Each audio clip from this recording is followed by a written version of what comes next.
They're kind of rerunning the play here. And I just wonder what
Champ is in his usual spot.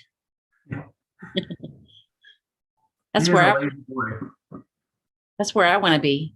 We took him to Phoenix and he discovered he hates it when it's hot and he just wants to sleep. Can't say as I blame him.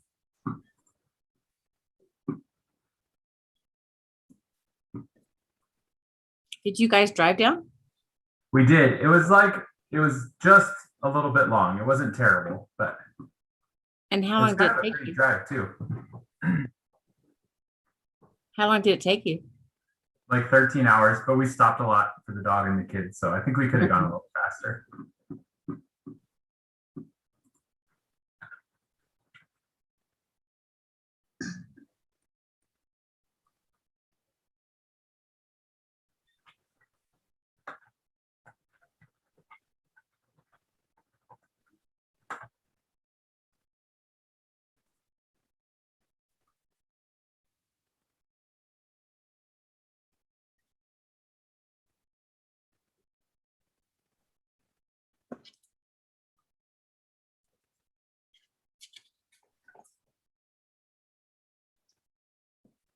We had a tornado right by our house tonight. No. Yeah, well, not right by. It was like visible. So I don't know exactly how close it was, but it was like giant. It was pretty cool. I mean, not cool for the people in the tornado, but I'd never seen one like that before. Did you take pictures? No, our neighbor did. I tried to get it off Facebook.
Jared, are you good?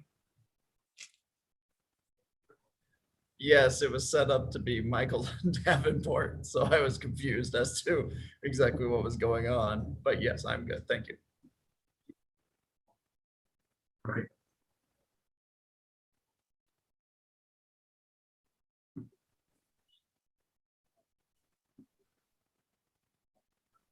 They ran into a little bit of technical difficulties at the executive session. When did they get started? Right at 5:30, but Andy wasn't able to join, so they may be going a little long potentially.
John, that tornado is getting up towards your house now. It was like up by Frederick. Yeah, my wife called and said that sirens were going off. It was big. I could see it from our house. Oh, could you? Yeah. It's how far north are you? We're right up almost to Lafayette. Oh, okay.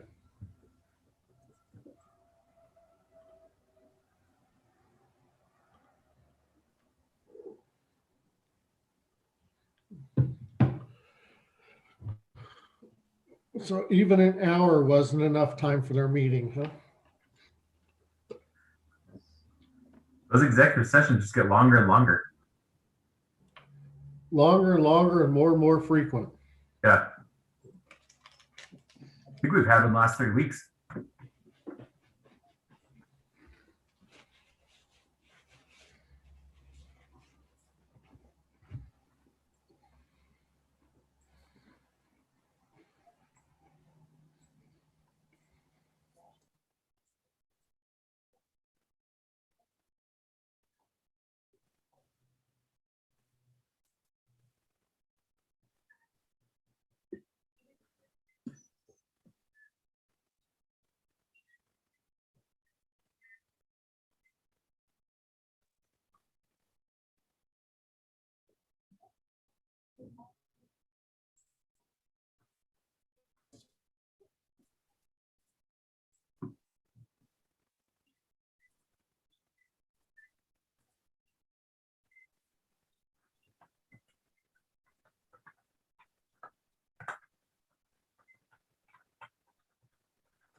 So Jonathan, did you guys have storms?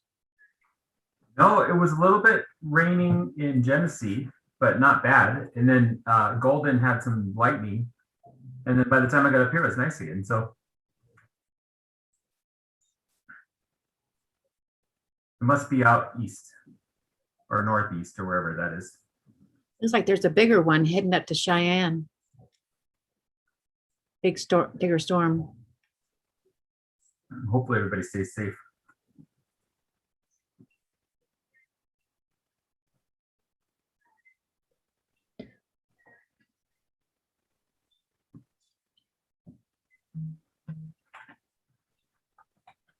Andy just texted me and said they're almost done.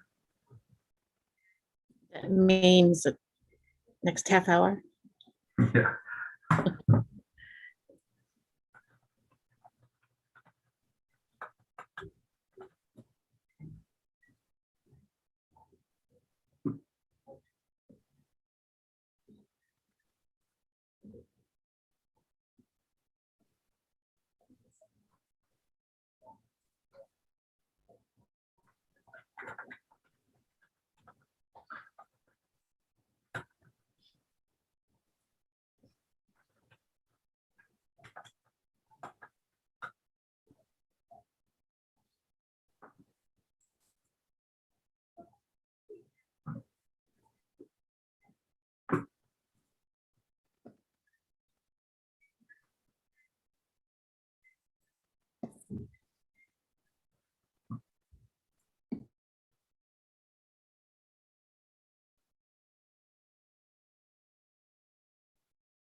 Here we go. We're coming in now.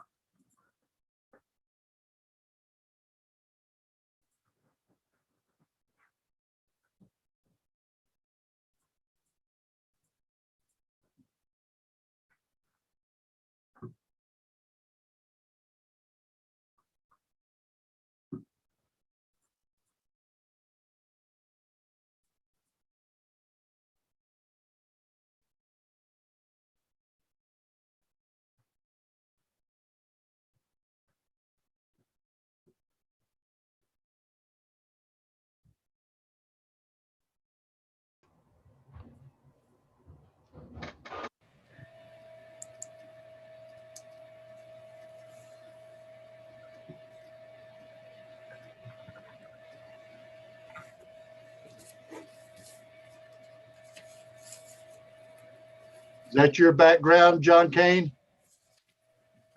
Yeah. Or is it Bob's? Everybody else is muted. That's better.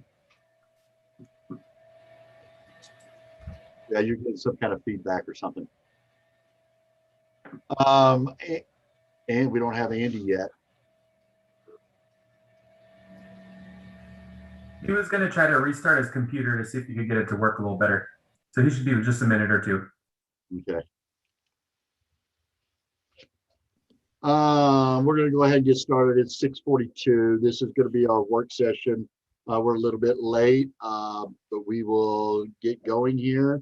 Thanks for the public that's with us tonight to hear our discussion.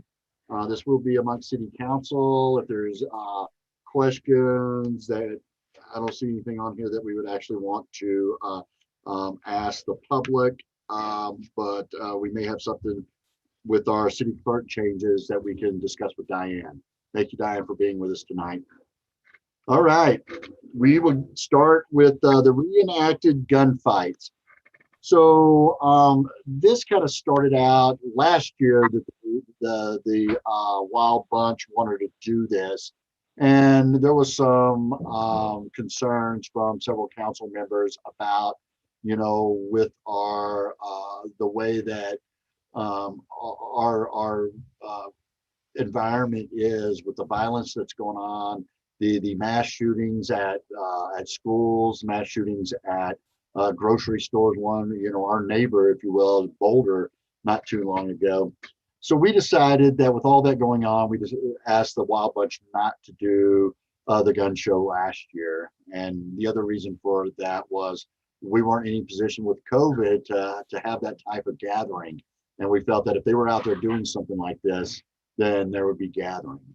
So fast forward to 2021, they came back to us and they worked with Sadie quite a lot and asked if they could do this reenactment. They were out here a couple of weeks ago, and from what I understand, a lot of people came up and asked them questions.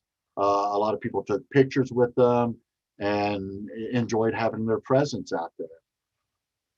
So I had some inquiries from a couple of community members and a council member that said, are we really sure we want to do something like this? And lo and behold, later that evening, I'm sitting there watching the news, and there was a situation that it was in a foreign country that all of a sudden there was an attack. And the way that those people got up out of their chairs at restaurants or wherever they were sitting in this setting, and they just started running. And I got to thinking, for us to allow, I'm a little concerned about the reaction of some people, and why would we allow something like this with all of the violence going on in our nation and in the world? And how would somebody be affected if they were walking, if they just got out of the car, they took 3 steps, and all of a sudden they hear this popping, and they're not familiar with it's a 22 or if it's a 45. All they hear is something that sounds like a gun going off, and how they would react to that. So, I am, hearing the concerns of a couple of our community members, and I just kind of want to bring it back. And the second part of this is with the Wild Bunch, my understanding was that they did this show for free as long as they could take pictures and charge for it, and put a tip bucket out that they could get tips for. And from what you see in your packet, They are asking for $500 on a weekend on a Saturday to pay them to come out and do these shows. I just want to kind of open that up to council with thoughts, and if we should figure out how we would pay for this moving forward and allow the gunfight to actually happen, or if we don't think this is a good idea, and since we didn't really budget for this, do we want to be on the hook to pay for these folks to come out and do the show? So I'm just going to kind of open it up to council, your thoughts and concerns. Mayor, I just want to say I'm actually not opposed to it because of firearms. My concern is more economics, because at $500 a show, I'm saying for easy math, we would have to have about a $15,000 boost in sales, for the city to not even on that. So my concern is much more economics. Okay. Anybody else like to weigh in? Guns, guns, guns, buddy. Well, frankly, I think it would be very controversial. And it seems to me the city has enough issues going. We don't need to find any more. And with my personal background, when we lived in Denver, we were a little too close to Columbine. And I'm opposed, period. Is this the same group that does it on occasion up at the train up in Georgetown? Oh, this is completely different. And I thought about that too. They do a train robbery, but all that is on private property, and the customers are kind of already warned up front that something like that may happen. So when they're on you'll be able to understand what I'm saying. They do it down in Cowtown. They've been doing it for years there. And this is the same group in Fort Worth. Fort Worth, where's that? Yeah. That's where I'm from, Art. And this group in the past has done it up at Central City. I believe that they're still doing it up there. I believe that they do it in a couple of other communities. Yeah. I personally don't have a problem with it. I understand the sensitivity of the matter, and that's an issue we should very well consider. Yeah. And if we did it, why we shouldn't have to? We shouldn't do it every weekend. I mean, if we decided to, and I'm with Scott on the sensitivity part, maybe just occasionally, one weekend out of the month or something. I don't know. I think they gave us some days. Mike.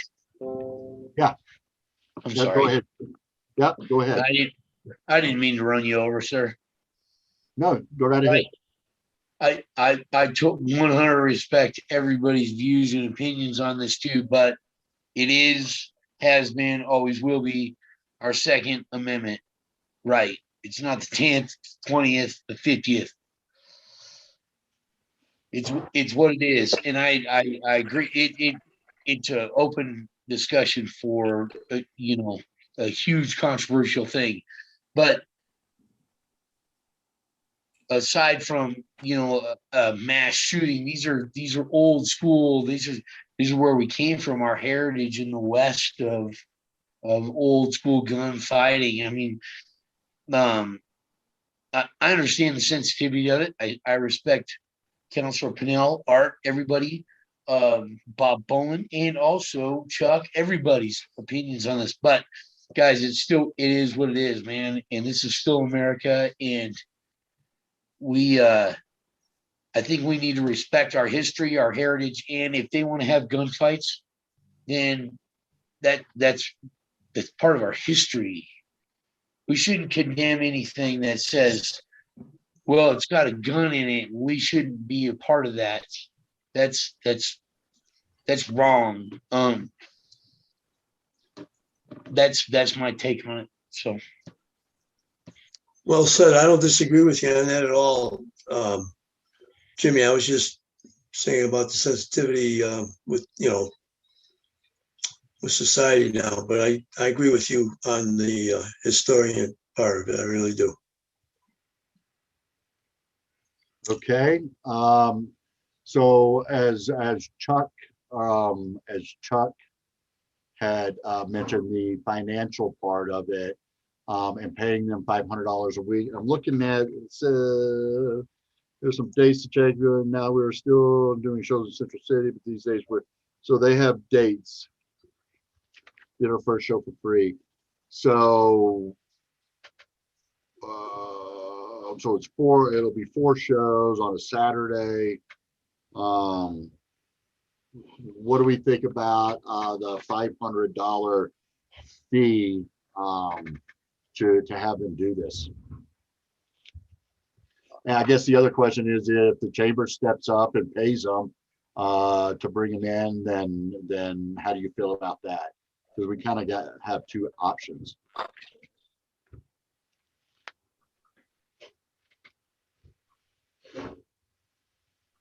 Diane has a question, I think. Oh, yeah. Okay, Diane? I just wanted to let everybody know that there is a provision in the municipal code for special events that states the city clerk and the city council are authorized to impose conditions on the approval of any public event permit application designed to ensure compliance with this article, the code, or any other applicable law, ordinances, or regulation, or to prevent or mitigate the potential adverse impacts of the special event on city residences, businesses, visitors, and property owners. What this means is that the event holder has to notify the community of this event. And I think that's important. I mean, going forward, if council decides they want to do this, so that at least we've made an effort to notify the community and the visitors. Yeah, and I know that Chief Busick knows about this, and I think he even had a conversation with the sheriff's department to say, hey, this could, of course they didn't do it, but this could happen. So let everybody know that these shows are going to go down, and don't start responding to a what sounds like a gunshot during these times or something to that nature. Is that correct, Chief? Yeah, that's correct. When we initially thought we were doing this, I notified the county and the deputies and the dispatch center, just because you don't know how people will react. Certainly, I think that Diane brings up a really valid point, that trying to make sure that the people coming into the community know that there's something like that going on in order to try to avoid some of that confusion. But certainly, in law enforcement, we can avoid some of the confusion just with our own communication with each other, but that doesn't necessarily help the folks that are visiting and coming through the city. So I think it's definitely an important issue that Diane brings up, and for council to consider on that. John Kane, do you have any ideas of how to notify the public and put it out there, or just our normal avenues with Facebook, so all social media and things like that, just kind of giving people a heads up? And we could make it that if we decide to continue to do this and find the funding for it, or ask the chamber or others to pay for it if they would like to, just we can have those dates and put it out in the community on June 28th. This is gonna be a reenactment of our history, gunfight in the downtown district. So we just wanted to make you aware that this was going to happen, and there's no concerns. John? I do have a couple of ideas. I used to work in Gilpin County, where these guys do a lot of their work, and they actually are really good guys. So I think they're willing to work with us on some of these things. The first thing I would recommend is that if we can get flyers around the downtown area, so that if you are not familiar with Idaho Springs and you're coming to have lunch, you don't have a little situation in your pants when you hear something going off down there. And I think we can get that done pretty quickly and easily. And I think a lot of the businesses will work with us on that, just to get something on the, on the walls. So I think we can do that for sure. I've already talked to Sadie about that. They do that in Blackhawk, and I think we can just replicate what works there. The other idea that I had that I don't know if we can do, we have those message boards, and the county has kind of said they wouldn't mind if we put our own messages on them once in a while. They can hold like 57 messages on there. So I was kind of thinking maybe in addition to the 2 we have, we could just say gun show downtown kind of deal. But just stuff that we could get to the people when they're coming in, just so if you hear something like that. And those guns don't sound exactly like they don't sound like a AR-15 or something like that. They have that pop gun quality to it. So I think as long as we make sure everybody knows what's happening, and like you said, cover all those bases, I think we can make a pretty safe environment. Well, I think by notifying people like that, and if you have 80% of them notified, the other 20% are going to be through street talk that what's going on, it's going to be communicated. I've got a question back to Chuck's economic issue. What is the objective here? To bring more people in, or what? I'm not quite clear on that. What do we gain out of it? Well, and I don't think that this is going to draw more people into our community. I think this is for the people that are coming here to visit. So to think that we have to do X amount of more business to pay for this, I don't think that we would generate, what'd you say, 15,000 or something? What'd you say, Chuck? 15,000 approximately. 15,000. Yeah, I don't think that's our intention. I think this is more of just providing some entertainment with our new marketplace that we're having. John? I just had one more suggestion too to that point. We have Waterwheel Park going to open up again in the near future. It's not downtown, but it's really close by, and it's an area that we should bring more people of our city and visitors to our city too, because it's beautiful over there. It's also a little more secluded from downtown and maybe a little bit more appropriate for a show setting. That'd be another option to look at whether or not we could hold the show in the park. Also, Chamber of Commerce. I am the vice president of the Chamber of Commerce. I am not 100% sure we would have the money to bring this show to town every weekend, but I think we would be interested in participating in something maybe as a one-off or two-off kind of event. All right. Any thoughts on that? Yeah, I was thinking also downtown, the concerns if somebody hears gunshots, it might get the wrong idea, but I think somewhere out of the way like that would be a good suggestion. Well, here's my thought, personal opinion. I don't think Waterwheel Park's going to be open this year. I don't think CDOT's going to get the railing up to make it safe to reopen that, to be honest with you. The way that they're dragging out, I just don't see it happening. They have given me no lip service that it was going to be open. We tried to open it for Memorial Day weekend, and they are still pretty far from getting it done. I'm not sure if that park's even going to be open this year.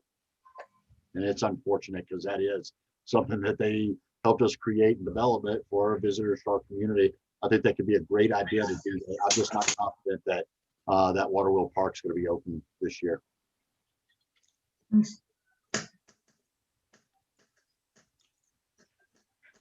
All right.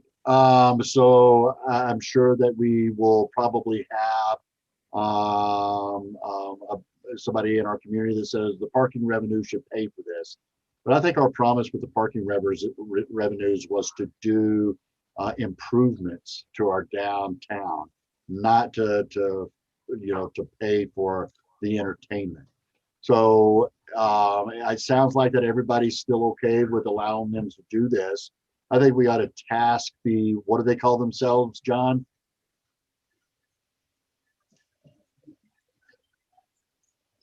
Can you repeat that, Mayor? I'm sorry. The group that Sadie's been working, they're calling themselves something else. Wild Bunch. No. Sadie's group. It's not the downtown. Marketing Alliance. Yeah, that's right. Marketing Alliance. Yeah. Yeah, I know. And let's see if they want to. We can say the council's okay with them to do these gunfights. But we didn't budget for it. They didn't put in a request for it. See if they would like to throw and pitch in to fund the $500 on a couple of weekends throughout the summer. Can you make that happen, John? Yes. All right. Everybody okay with that? I see everybody nodding, shaking their head. No. Okay. Except Bob. Bob's shaking his head no. Yeah. That's what democracy. That's what democracy is all about, Bob. Yep. Oh no, that's fine. No problem. yeah, great concern. Like I said, I was concerned, but if rest of council is supporting this, we'll go ahead and make it available to this group as long as we can figure out some other way to pay for it. All right, let's move to our next item. Planning Commission membership. For many years, Planning Commission, there was no rules or regulations about people that can sit on Planning Commission and City Council, except through the vote for City Council. And there's been no provisions about could a Planning Commission also be a council member. This discussion had come up quite a few times over the last several years that I've been mayor, and the more that we have gotten into, and we haven't had this issue because of this, it doesn't make sense for a board or a commission to hear about a project and make a recommendation to City Council, and then run over here to City Council and jump in one of these seats and say, oh yeah, I support it, don't support. So what this is all about is I'd like to visit the guidelines to being on Planning Commission and or running for council. Now, somebody could be on Planning Commission and run for council, but they would have to give up their seat if they were elected into that position. And then, of course, if you're not a council member at the end of your term and you want to apply and try to be on Planning Commission, then that would be okay because you wouldn't be a council person anymore. I think this is really, since we've got so much going on in the past, there was items that came to the city, few and far in between. And I think this is real important for us to have these divisions in the two, not two decision makers, but one recommendation board that recommends to City Council and keep them completely separate. Any thoughts on that? I would like to add, I was on my second stint with the HPRC, and I voluntarily resigned from HPRC once I was on council, simply for the very reasons that you pointed out. We have more than competent representation, on these commissions. And I feel it's awkward in a conflict if you are playing judge on one side and then you get to come on City Council and validate your position. I feel we have enough folks. In fact, I think last time a Planning Commission opening came up, we actually had a couple pretty well qualified people. So I'm glad we're deep enough in this town. We don't have to do that. And I think you're right. I think this should be a structure of other HPRC boards that make recommendations to council. So I think that should be included as well. I'm glad you brought that up, John. And here's the other thing. If you think about it, you're on Planning Commission and development comes to you and you vote no. Isn't that predetermining before it even goes to council what your vote's going to be? And then somebody can say, you know what, they can't even vote on this. They've already predetermined that they don't like it and they turned it down, and now they're going to sit on council and do the same thing.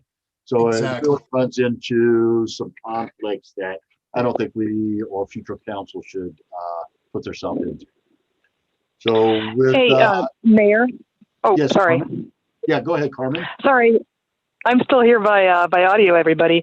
Just so you know, Mayor and Council, the current language in the code that allows for a member of the governing body to sit on the Planning Commission does come from state statute.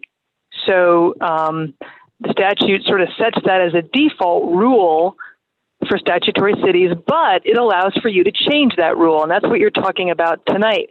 And what we have done in the past, as many of you know, when we have had city council members on the Planning Commission, indeed, our council members have made a choice. Our council members who are sitting on Planning Commission, to the points you just made, they either stepped down at the Planning Commission hearing or the City Council hearing, recognizing that they can't sit on both. So, we've been okay in the past. I don't want to give the impression that the city has violated the law in the past, but it's incredibly awkward. So this is a nice way to remove that awkwardness in the future for a member of council who may also be on planning commission under the language that the code allows. The final thing I will note is not a legal issue, but a practical one. Mayor and council, many cities and towns have council liaisons and a rather informal sort of link or resource person for council to the various boards and commissions.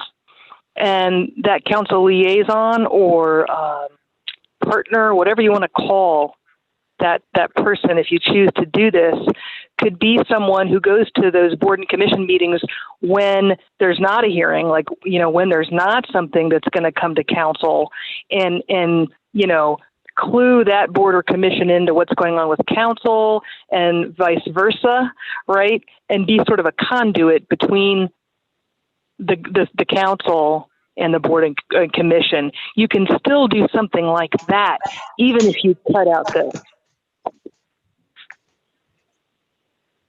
So that's all I wanted to say. Thank you, Mayor. Yep, thank you, Carmen. All right, so do we want to agree to go ahead and change this part of our code and set it into place? Looks like everybody's shaking their head yes. Okay, we can make that happen. Carmen, you have direction from council to work on this and give it back to us so we can get it adopted. Is this just a resolution, Carmen?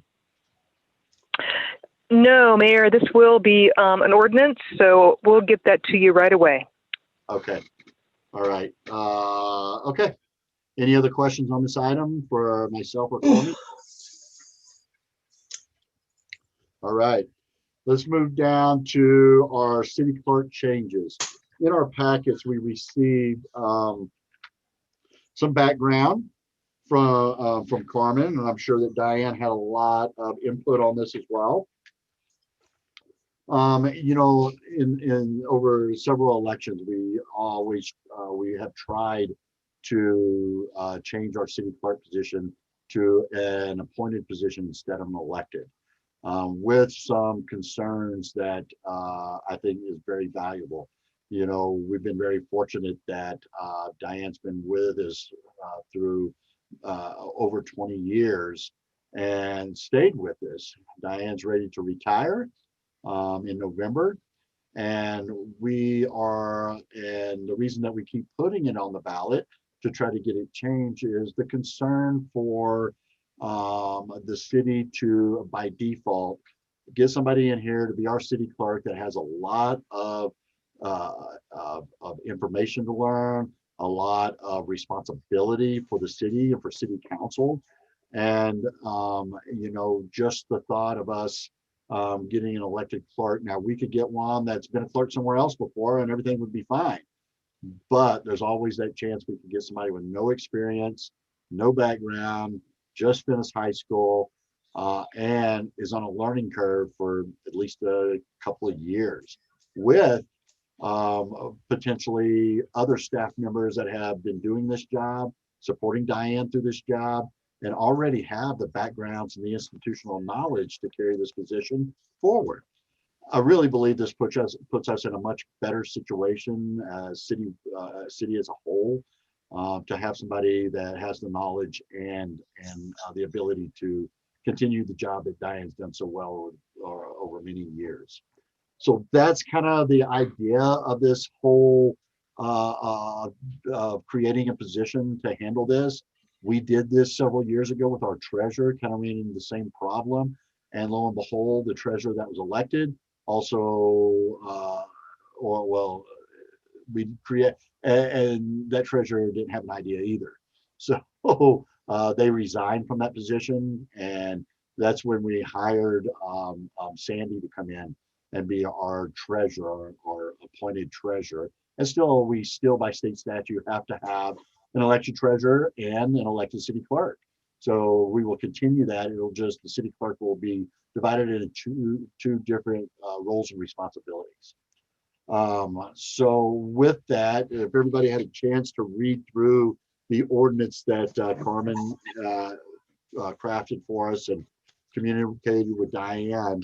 Do you have any thoughts or questions that we want to put on the table here and discuss? I thought it was really well done. I'm sorry that that position, we just couldn't convince folks over the years that position really be appointed. But I think that as Carmen has written this, is pretty darn good for the city. Yeah, I liked it very much. I did read through it. And I I have agree. a question.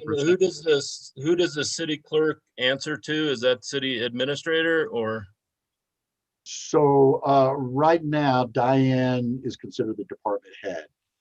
She has the responsibility over our court clerk and our utility billing clerk and permitting clerk, and and of course we will advertise this within to see if we have anybody that is interested in this position. Hopefully that we will have somebody that already can jump into the job and already knows what's going on and can carry us forward. What was the other part of that question, Scott? Well, I just wondered who she directly reports to. And that's something else that we need to figure out.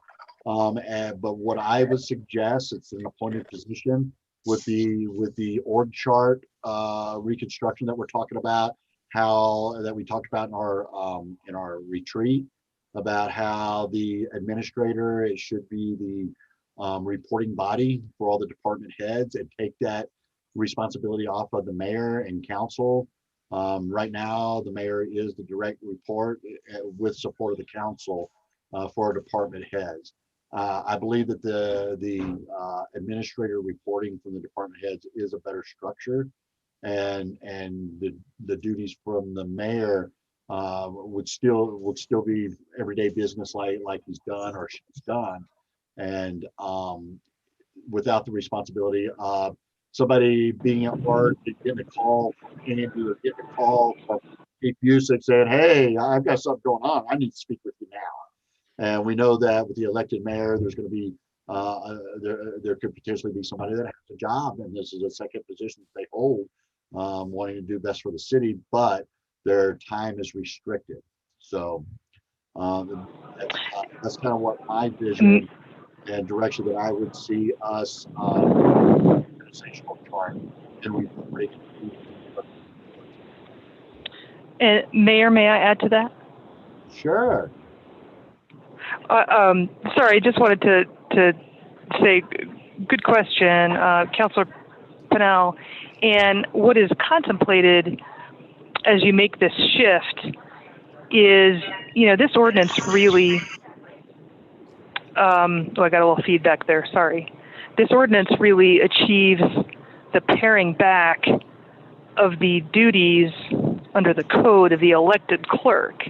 Now, the elected clerk will still report to you, council, be an elected official, come to council meetings, and have some other duties, but the real nitty-gritty nuts and bolts day-to-day tasks will be shifted to this deputy clerk position.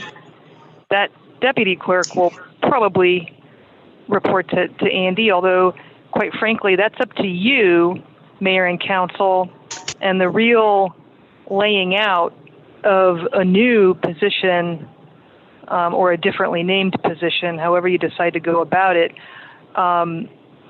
The heavy lifting, as it were, will be when you create the job description for the deputy city clerk. And that's kind of the second thing that will come if you all are comfortable with this first step, which is this ordinance.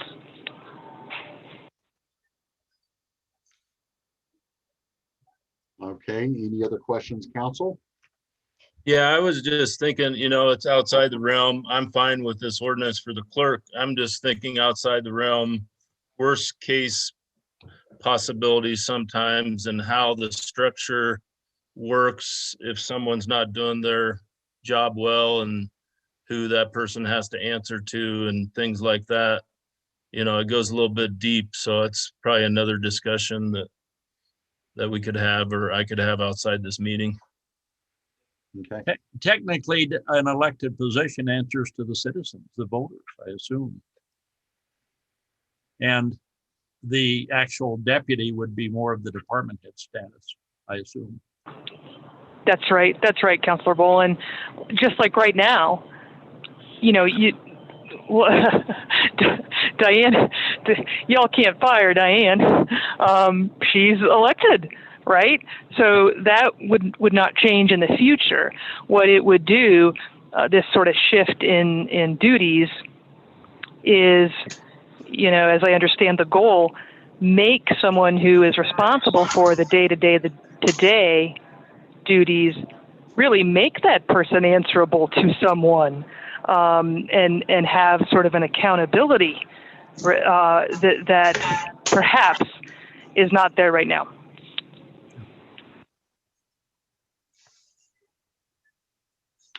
Any other clarifying questions from council?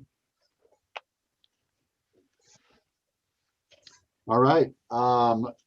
I think I don't have any problems. I think the ordinance is well written. I think it can get us to that next level, and I would like to have this ordinance on our either next meeting or very soon to get it adopted first reading. We have to do 2 readings on this, so it'll take a couple of months. Actually, it'll take almost 3 months to get it all processed, 2.5 months or so. Okay. You have your work cut out for you, Carmen, again. Got it. Thank you, Mayor. That's perfect. That's what we as staff wanted to know tonight, is if you are comfortable with this. So you'll see this again, and we'll get to work on the job description piece of it as well. Right. And by we, I mean Andy. All right. Okay. The last thing we're going to talk about is ballot measures. We talked a little bit about this in our retreat that we had a few weeks ago. We came up with some thoughts that of the items that we may want to create ballot measures for to put on this November's election. Of course, these things need to be finished by the second, third week and submitted to the county. Is that correct, Diane? By August, do you have the date on that? Not exactly. I want to say the 23rd, but I could be totally wrong. Okay. And some of the items that we've talked about is one, the transfer of marijuana tax that the county is currently getting. We have the right to our own dispensaries to provide that money back to the city. It's 5%. And the transfer, especially the way that we allow our marijuana dispensaries to operate now. Back when we first began this stuff, if you were on council or heard, 70% of their product had to be grown within the city limits. Over the years, we changed that. That means 70% had to be grown here. They could buy wholesale from outside of the community and bring it in. So it wasn't that big of a deal. Since then, we have changed our regulations and our criteria for those dispensaries, with the asking from them if we could just go to that they could, if they wanted to buy 100% outside of the the city and buy it wholesale, they can do that. They call it a transfer tax or transfer fee of 5%. I believe that our dispensaries do more collectively, our 3 dispensaries, than probably the rest of them in the county together. I believe that is money that the city should be entitled to. Whether we look at it as a ballot initiative that we want to put some kind of restriction on, that we will use this 5% to, whatever, we can do that. So we need to think about that. That it would be a restricted fund that would go to a specific thing, which we already do the 1% sales tax for street. So we already have something like that into play. So we need to be thinking about that 5%. What else? I wrote some other things. Another thing that we talked about, the impact on our citizens of our community with as quickly as we've had to raise our water rates to keep up with our expansion, or demanded by the state expansion of our wastewater plant. And some prior years that there was no incremental increases in our water rates. This council and even prior members of the council, had to make tough decisions about increasing those rates. I know that it's taken a big toll on our community, and we're still slated to do more increases out in the future. So what I proposed is, and I've already talked to Carmen about the legality and how this would work, because as you know, council, the city general budget is different from our enterprise budget. The enterprise is water and wastewater. And I had to ask Carmen that question, if we looked at doing an additional sales tax to pay into the improvements of our infrastructure, meaning the improvements to our wastewater plant, could we do this? And she said, absolutely. So I don't have currently what a 1/4%, an 1/8%, or a 0.5% would equate to, what kind of, and how that would impact or positive impact or negative impact to the citizens of Idaho Springs. Andy has the additional water rate study started yet? So that has started. So what I would like to do is crunch the numbers. We'll be talking this week about getting that started, Mayor. Okay. And coming up to say, you know what, with our current sales tax collection, we could put this towards helping our citizens in the community where the increases would be minimal. I still firmly believe we should and continue some increases, but not to the rate of, if we can figure out a way of not having to do these 10-15% that we've taken in the shorts over the last several years to get where we're at. I would like that to promote that to the community, and I'm almost certain that they would accept that additional sales tax. So I'm just putting that out there, and then we should talk about, should this be for the citizens of Idaho Springs, since the citizens really don't generate any money to help them pay for theirs, or should it be citizens and business owners as well that would get the relief from this? So these are things that we should talk about and get the background with our new rate study that's going to happen and what this would look like. I just want to kind of open that up to council and your thoughts. Would you support a measure like this? And do we have, I don't know why my, let's go. You can see me, but my video cut off. Okay, there we go.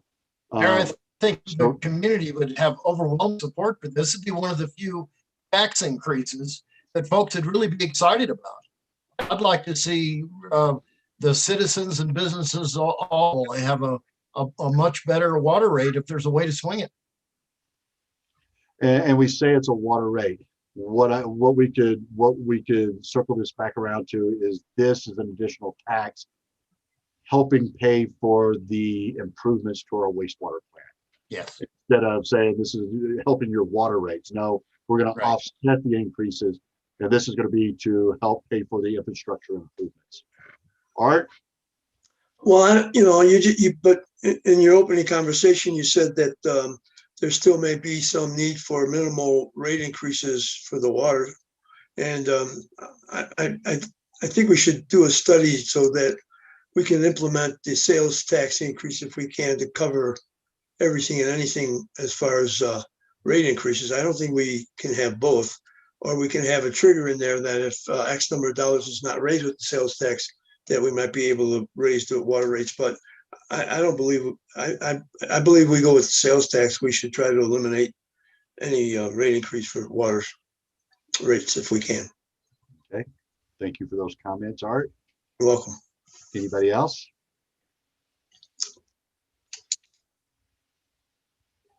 Sounds like a viable idea. I like it. Okay. All right. Yeah, I think this would be good, especially to the expense that we've gotten to. We all suffer as business owners and citizens We only have 1,700 people that we have to, and only about a little over 1,000 establishments that pay, that are on our books for paying for water and sewer. So I think this is a great act of the city council to try to figure out how we can get some help through the general public, because we know that the travelers are ones that spend most of the money here, and the restaurants that they spend money and runs their water bills up, but the citizens are still sitting there hurting from businesses making money off of the sale of water. And if anybody tells you that businesses don't tack on a little bit some way to offset the cost of their water bill, I would say I would differ from that.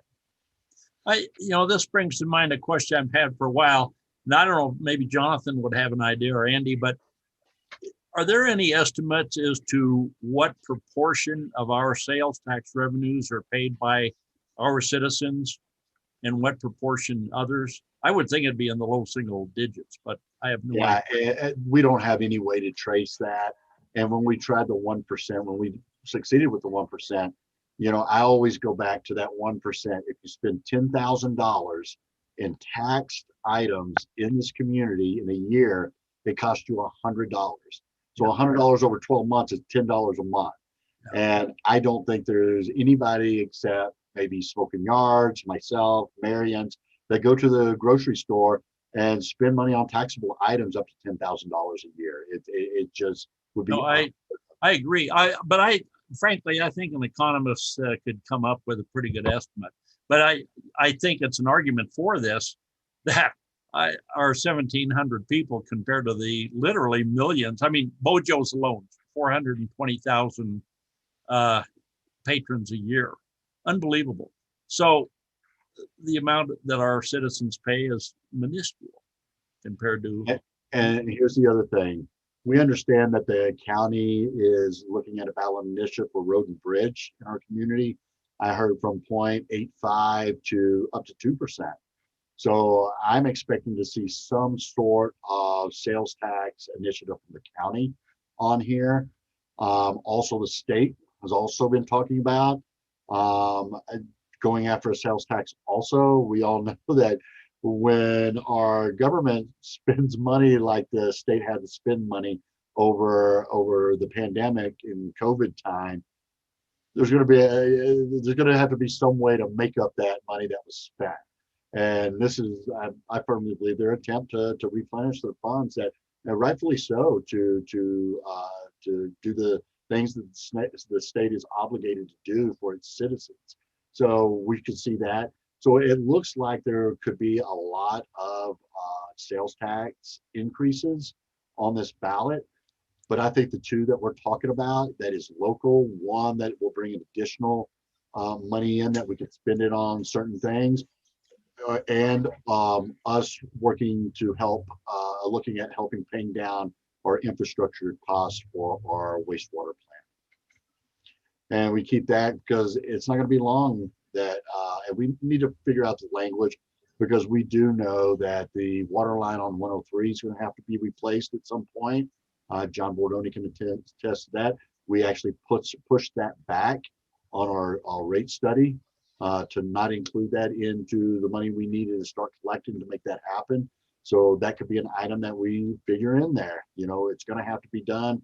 Last thing we want to get into a more I&I problem that we're getting in that line that we're going to have to deal with in bits and pieces. That's going to cost us a lot more money. So I think our two initiatives that we're talking about, we get very good support of our community. So I don't think we'll be competing with other entities, the state and the county. So do we want to have Carmen work on the language for that ballot measure? Everybody's good with that? And in the meantime, Andy, myself, and we will probably even bring Kelsey and Lorraine in on the conversation so we can sit down and kind of figure out what a 0.25% would bring us, what a 0.5% would bring us, and how that would benefit the city of Idaho Springs. All right. Another marching order, Carmen. Andy, is there other? Got it. Thank you, Mayor.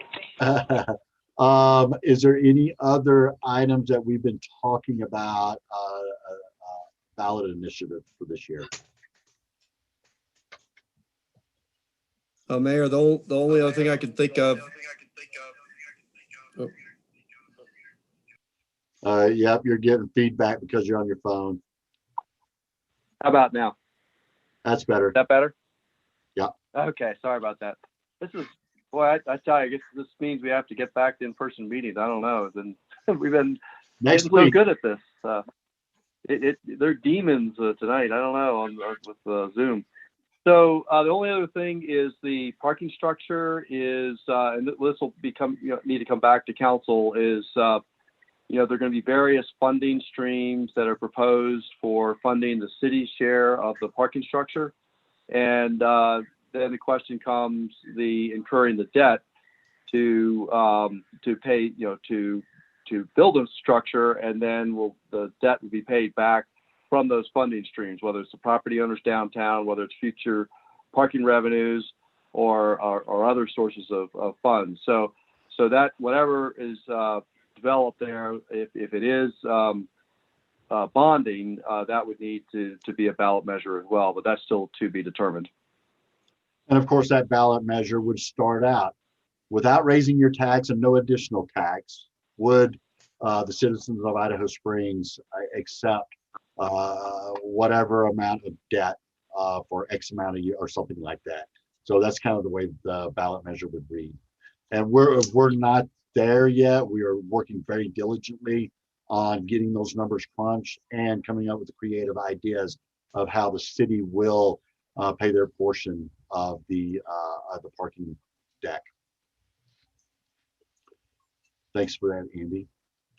All right, now let's get into some fun stuff. Everybody is looking on the screen in one little box. We have a new gentleman with us tonight. His name's Jared Chipman. This is our new planner that we hired. He's already jumped in with both feet. He's getting out into the community and introducing himself. He's been in on some development meetings. He's been looking through our municipal code. I tasked him and asked him to do a few things. And he's excited to be here unless it's changed over the last week or 8 days. So Jared, would you just like to introduce yourself and say a piece to address council? Yeah, thank you very much for this opportunity. I look forward to working with all of you here in the future. Excited to be with the city of Idaho Springs, and I hope to be able to do a lot of great things with you and have some fun in doing it. So you have a great community, and I'm happy to be a part of it. Thank you. All right. Anything, would council like to say anything? Well, good to have you. All right. Thanks, Jared. We're looking for you being with this community for a long time and reaping the benefits that you help make happen. So thank Having you. our own staff planner is fantastic. Yes. I can't say how happy I am. It's really great. Welcome aboard. Okay. Another thing that I'd like to mention before we end our work session is this Wednesday, the O-Edit is coming. This is the O-Edit. Economic, Andy, help me. Economic O-Edit. Office of Economic Development and International Trade. International Trade, yeah. So they're going to actually come out. There's several members of the community that's going to go on a tour, if you will, around to kind of look at projects. Some of the fine folks that's going to be with them that I'm very excited to be with them and a part of this tour and this discussion. We've got the executive director and other folks from O-Edit. We've got people from DOLA. And we've got, it's still on the schedule for not only the executive director from CDOT, but also the chief engineer that I was and had the pleasure of working with for several years before he moved into that higher level position. So this is going to be great. We still know that this parking deck is probably one of the top projects in the state of Colorado right now. It's being talked about all over the state. We know it's needed for our traveling community on I-70 and how it can benefit them. For our bus staying, it will help. And of course, the helping our businesses out here in Idaho Springs. So I'm very excited to be a part of that. I think it's going to be great, and I will bring back what was said during that tour and bring back the positive and the negative things we need to be thinking about as we move out into the future. Now, Mike, I just wanted to add that a number of these people are in the governor's cabinet. So we're Yes. right at the very top level of the state. Okay, any questions on that? All right, very good. So with nothing else to talk about tonight, good work session. Thanks for everybody's input and directions. So it is 7:36 and I say we dismiss this meeting. So Night, thank you very everybody. much. Have a good night. Everyone have a good week. Take care. All right. Thanks, Mayor.